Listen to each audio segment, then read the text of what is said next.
A lot of people have been overreacting and saying that the series is over. I do think there is some validity to that. Obviously, we've literally never seen a team that had home court advantage go down 0-2 and win the finals, right? Never happened before. None of those teams had Wemby on them, so none of those teams had Wemby on them. So I'm never gonna say never. And also, San Antonio has never been in a situation like this before. They never had a generational prospect as such as Wemby before. And we have never seen the New York. I've never seen the New York Knicks in this situation ever, right? Gonna keep it 1,000. That being said, the New York Knicks, with Karl-Anthony Towns and Jalen Brunson, probably have the best shot to take down this team. Yeah. And there's also a lot of things going against the Spurs, like no team that has beat the defending champions in literally any year of the postseason since 2018. Hell, has literally ever won the finals. They haven't done it since 2019. And again, the only reason that happened is because of a lot of injury luck for the Toronto Raptors. I think that is grossly under talked about. Obviously, I think everyone acknowledges that if they were healthy, they would have blown the fucking Raptors out of the water. Everyone knows that, but like people don't really talk about it. It's not very important. But let's talk about some guys that have been on. One of those guys who's on that team, OG Anunoby. We got to talk about the New York Knicks. That's first. I want to talk about the things that were great about this team really quickly, because they're up 2-0 in the finals for a reason. Landry Shamet, the shooting that he's brought to this team, and the fact that they got him on like one of the most team friendly contracts in the entire league. I thought Shamet's style of player was just done. The guy who only shoots threes, I thought that shit was over with. They have really revitalized the guy who only shoots threes as an NBA role with their ability to nowadays cut and dribble the ball. That has been very helpful for them. Just what he brings to this team is so fucking amazing. And like I had been talking about that I didn't want them to rely on a Deuce McBride in the finals. I didn't want them to rely on a Jose Alvarado in the finals. And that the shock reaction from those guys is not going to be enough. I said I don't want to see Jordan Clarkson touch the fucking floor. Landry Shamet has been someone that I didn't even talk about before the finals started, and his shooting has been crucial for this team. 3 very big threes, very important. Deuce McBride, look, 2 for 7. The fact he got 7 shots up in 18 minutes is fucking disgusting. I'm not gonna lie. But hey, you live with it. He's a veteran at this point in time. He's been playing. He's given this team a lot of moments over the past 3 years of him playing with the Knicks in the postseason. He's been doing a lot for this team. It is what it is. OG just been a very efficient scorer for this team. Great defense and very efficient. There are very notable moments with his defense. The steals, the block on Dylan Harper, a lot of that was just that was crucial. Josh Hart, fucking awful. Josh Hart has been terrible. So let me explain this really quickly. The rebounding and offensive rebounding that he gave this team in the game 1, that was amazing. Don't get it twisted. You're not going to see that often. You're never going to see that. You might not even see that ever again. Josh Hart, when he is not shooting the ball well and not rebounding the ball well, is fucking useless. Just straight up. Absolutely useless. And in this game, it showed. He had 5 personal fouls, 4 assists, and 6 rebounds. And they were all defensive rebounds. Nothing. No shots. No points. Nothing. Mikal Bridges, I had said that his hot shooting was over with, all that shit was done, and that when we saw it in game 1 of the finals, it's probably what it's looked like. I like that shit is over with. I was like, that's not going to continue. There's no way that's going to continue. I was like, I've never heard of a streak like that, and the way he was shooting the ball at that high of a percent, that can't happen. It was like, I do not think that it will happen because they were playing teams that have more fours that they can throw at this nigga, and also more importantly that they have to be locked in on that. That's something that will be worried. They will be obviously be more worried about than the previous teams that face them. He's been lethal. Him picking and choosing when to shoot. Oh my god, man! Like in the corner 3,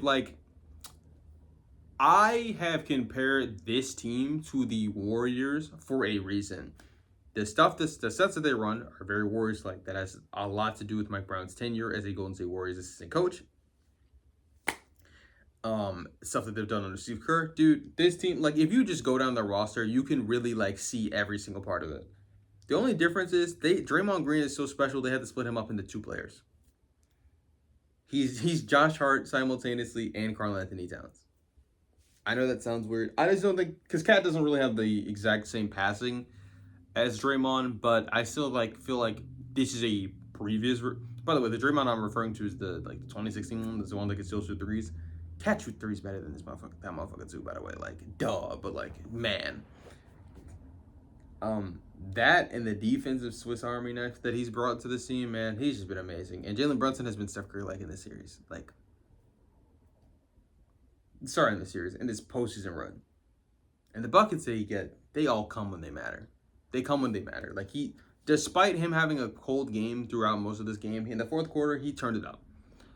Speaking of people who turned it up in the second half, Wemby was terrible, and he had 3 very bad turnovers in the beginning of the game in the first half. He had one crucially bad one in the second half. We'll get into that, but that, wow. Wemby is Wemby for a reason, man. He's different. I thought he was playing very, very disgustingly passive in the first quarter.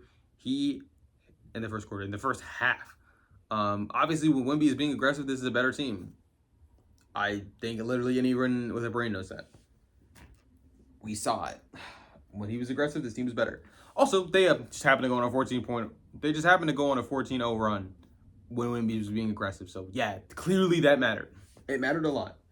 I think that's a lot of praise. That's about it for praise as far as the Knicks side. Let's go over to the Spurs. Fox has absolutely redeemed himself. The first game he had was absolutely terrible. And now Fox did have 2 turnovers, but sorry, not 2 turnovers. He had 4 turnovers. Castle had 4 turnovers that mattered a lot more. When they come is what matters more. I know I like to preach consistency over the game being the most important part of it. And I know people don't like to hear this. Being consistent over the entire game is more clutch than just showing up in the fourth quarter. It is. Because your team knows what they're getting and what they're relying on with who they can get the ball to, bro. And what you can do with that ball. Fox was great this series. Not series. Fox was great this game. Especially considering his role and the fact that he's also sharing the rock with 2 other guards and that have a very slash-heavy skill set. The shooting was there this game. Helped a lot. 2 very big threes. He only took 2 threes. He hit both of those big threes. Castle was hitting his threes tonight. Champagnie was hitting his threes. Vassell was hitting his threes. The only person who didn't really hit their threes that really needed their threes, and I expect better of them, is Dylan Harper. Now, to be fair to Dylan Harper, 3 threes. Didn't make a single one of them. Shooting, it's low. The variance is going to matter a lot. It just is what it is. Harper had amazing moments in this game. Also had moments where OG Anunoby got the better of him. OG and him have been going at it, though, throughout this game. Keldon has been bad the entire series, dog. And I know people are saying it's only been 2 games. He's been bad the entire postseason run. Then Keldon has just been. It might be time for Keldon to go. I'm sorry. I don't feel like that's an over exaggeration. It just might be time for Keldon to go. And if they really need more shooting, Harrison Barnes is still on the roster, dog. They need to consider that as an option. Especially considering. Yeah. Do I want to talk about Luke Kornet? Luke Kornet had one of the most important plays in the game, despite only playing 8 minutes. I had been saying that they needed to rely on Wemby and give him more minutes. They did that. The game was closer for a reason. The less and less Luke Kornet was on the floor is the more and more Wemby's defense is going to be on the floor. He's going to be omnipresent. Now he cannot always be and obviously be the exact same caliber of a defensive player that he is, but his presence on the floor turns niggas away and makes them do U-turns. I talked about it in the true and false gnashing in my previous video. It makes them do a lot of false gnashing where they don't even get to the basket. They turn around before they even get there and U-turn the fuck up out of there. That helps a lot. Now, since I was talking about somebody getting a lot of minutes, let's talk about the person who didn't get a lot of minutes because they were in foul trouble.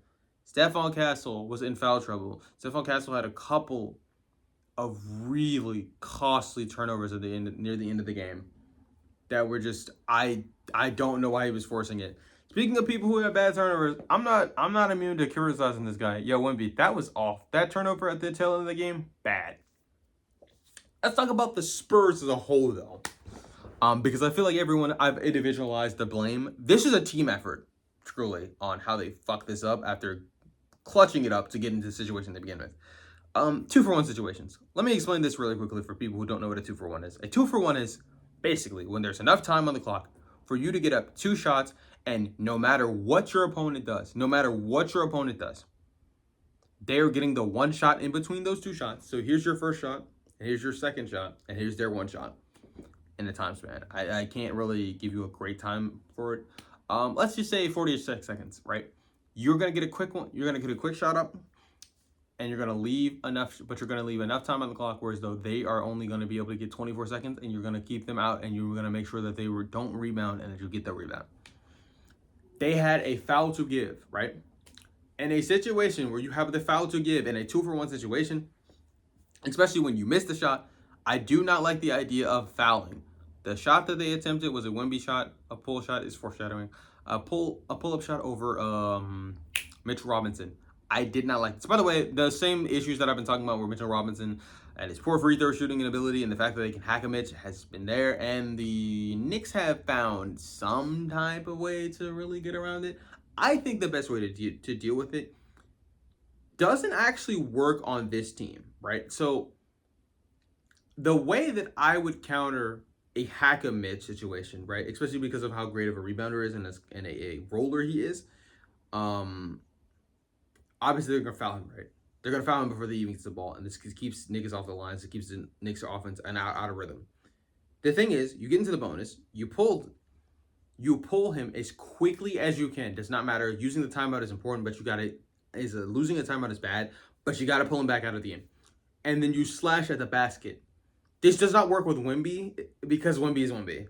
But Wemby is an outlier for this plan, just in general. The idea that you would do is to attack the basket and you force defenders out of position and you make them foul you. Anyone else getting fouled is a much better shot than Mitchell Robinson. And there's also guys on this team that can muscle through the contact and get an and one. That is a devastating thing to happen. That's neither here nor there, though. Right, let's talk about the 2-for-1. Obviously, Wemby misses a shot. They get down to the other court. Brunson misses a pull-up shot. And the pull-up shot doesn't just miss. It goes in and out. A very lucky break for the San Antonio Spurs. Wemby rebounds the ball, and he makes a very costly turnover to Stephon Castle, who's not looking for the ball. Wemby he has to be better in that moment. Stephon Castle is not anywhere. He's not looking for the ball at all. If I wanted to compare this moment to anyone else in the history, this felt very KD Russ coded. 2 very great players whose play styles might not be perfect for each other, but they're young, and they're willing to improve, and you can see we'll see what happens with them. Dog. Wemby, they also like each other a lot at this point in time.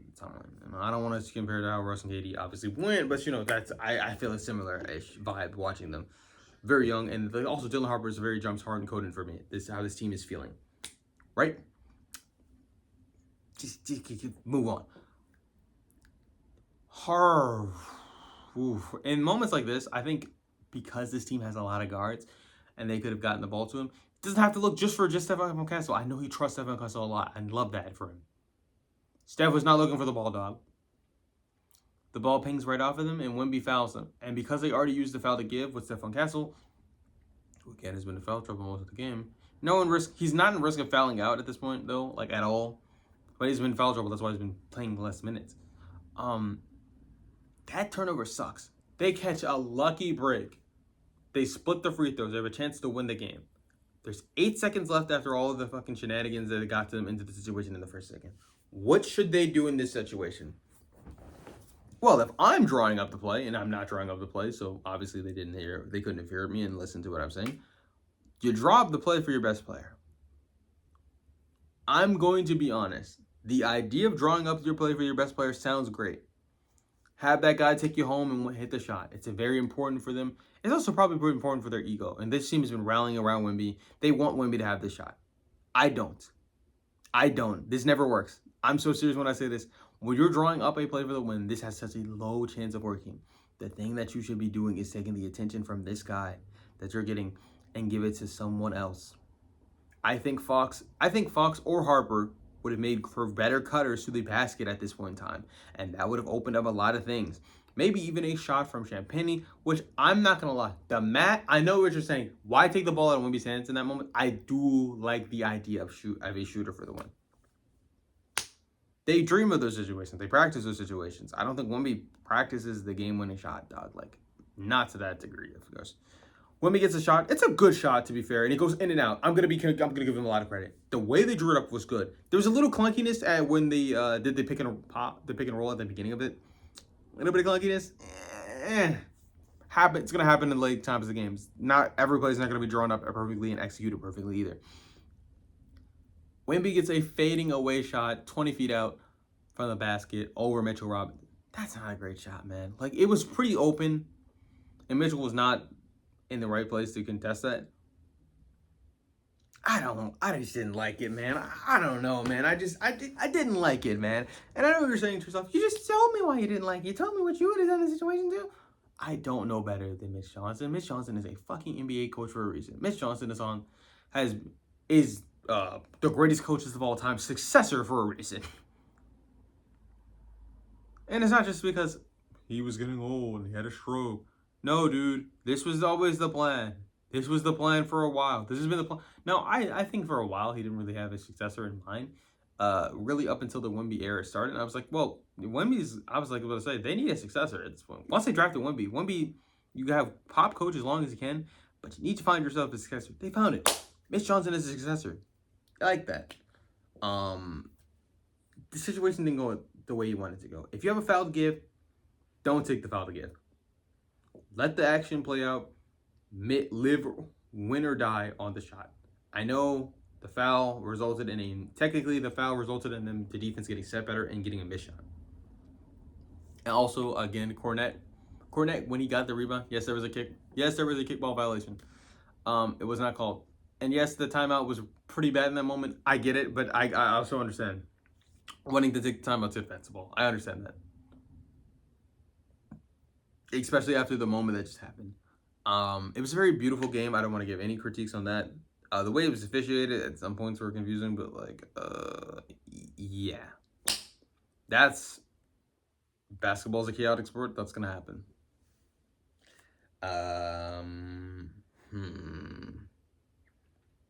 Is there any players that played that on this Spurs team that I think really shouldn't have gotten more play? Yeah, Keldon. Yeah, Keldon minutes.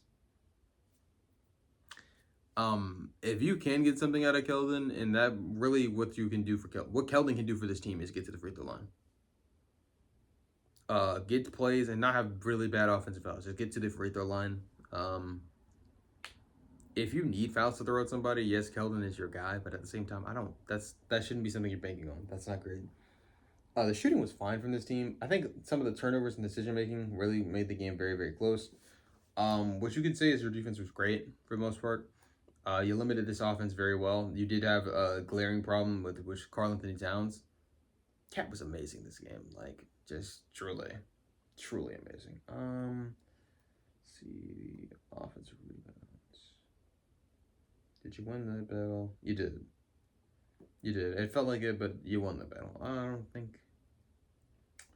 really think there's much to talk about as far as that. Like, I feel like everything that was seen, if you saw it, understand exactly what I'm talking about. But I feel like the X's and O's of it are not really much to talk about it. Talked about the 2-for-1, talked about the passing, talked about the playmaking. Oh, there's been a weird narrative going on that we need to return back to position basketball. And that the gaps, and that a lot of the teams that you've been seeing, the gaps and the problems, and the real reason that a lot of these teams are having problems is they don't have the clear guys to address these issues. Yes, roster construction is not perfect in the modern era. I think in a lot of situations where they're talking about, these are experimental situations, and they're obviously seeing what the weaknesses and limitations of their players are. I would say the Orlando Magic is one of them. They went in a different direction with coaching because they don't have a way to patch stuff up.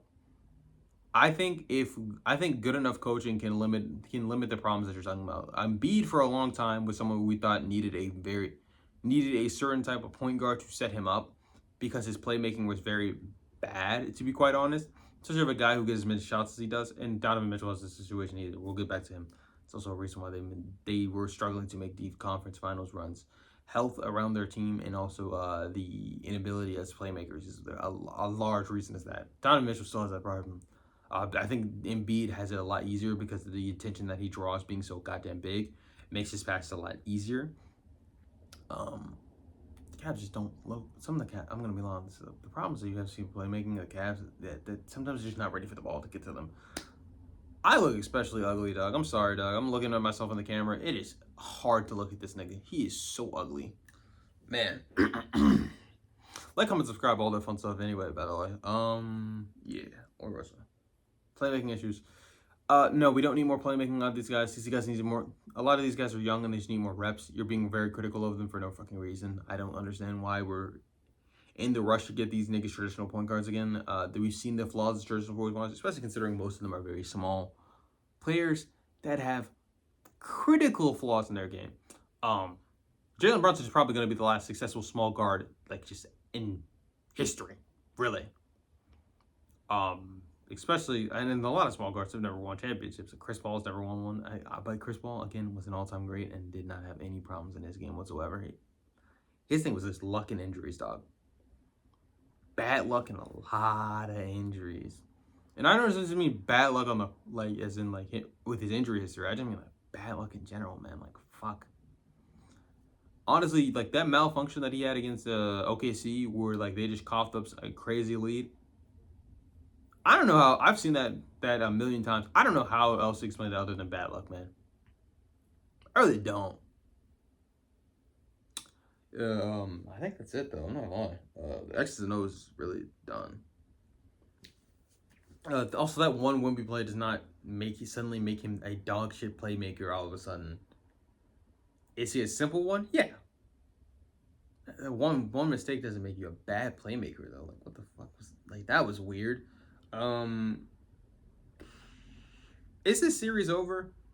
No, but like what the Spurs are going to need to do for this series to really, really be enticing is to win both games in New York, and that is gonna be tough. Yeah, that's just gonna be really tough. Okay, let's talk about another thing, and then basketball's beer, because I'm stuck talking everything basketball. Not just to pad out videos, but like to cover things to make sure I get my bases on them. Someone's going to be at the New York Knicks game that I don't really think that anyone wants to see there. Obviously, right? I don't like that guy. I don't think you should like that guy. If you know who I'm talking about, if you don't know who I'm talking about, let's just say they're 70 plus and they're doing a job that they're not qualified for. And that person happens to be in a deal with Schmizreal. And that person is dragging us into a war that no one asked for. Sorry for the political comments. Actually, no, I'm not. Fuck you. If you don't like my political commentary and my small amount in these basketball videos, off. That guy's gonna be in the Knicks game. They have limited a lot of things. Strict no bag policy. Crazy. By the way, I don't like James Dolan at all. No bag policy is really, really weird considering how many purses you're gonna see and how many women are gonna be at the game. I don't think this is a great idea. Especially considering the pocket difference. Not really a great idea. Really don't want you to piss your fans off. And also the ticket prices are just egregious. The lowest ticket was 11,000. The highest was 104K. Like, what the fuck? I get it. It's a New York Knicks finals game. But that is a down payment on a house. For $104,000, like, I better be in the game. I better be reffing it or something, because that's ridiculous. If I ever get to the point in my life where I can do that, spend money like that, brother, there was a Game 7 of the finals last year. The tickets were not that expensive. Game 7 of a finals that a lot of people really, really liked, too. Man. To be fair though, I think if the Warriors had a game this year, and then especially consider if the Warriors and the Cavs had the finals games that they had in 2016, I think the prizes probably would have been similar, or even worse actually. I'm not gonna lie, because especially considering how fond we are of LeBron James and Steph Curry at this point in time. But like if that happened in the modern days, obviously it'd be different. But whatever. Something similar to that happened, and those two are the teams and it was in Golden State. Yeah, that would be really really expensive. But like, god damn. Yeah, like, comment, subscribe, all that fun stuff. I'm pretty much done with the video. This is a ranty part of it. I'm expecting people to drop off the videos at this point, but like, yeah. Before you drop off though, drop a like. Tell me what you didn't like about the video. Tell me why you think the format is kind of dumb and why I should spend more time talking about the X's and O's of the game. Which, brother, are you serious? Do you really want to hear me talk X's and O's? I'll try if you want, but I need to hear it. I need any comments on the videos would be nice. Yeah, bye. That's it though. There's no good intro. You can intro, outro. Bye.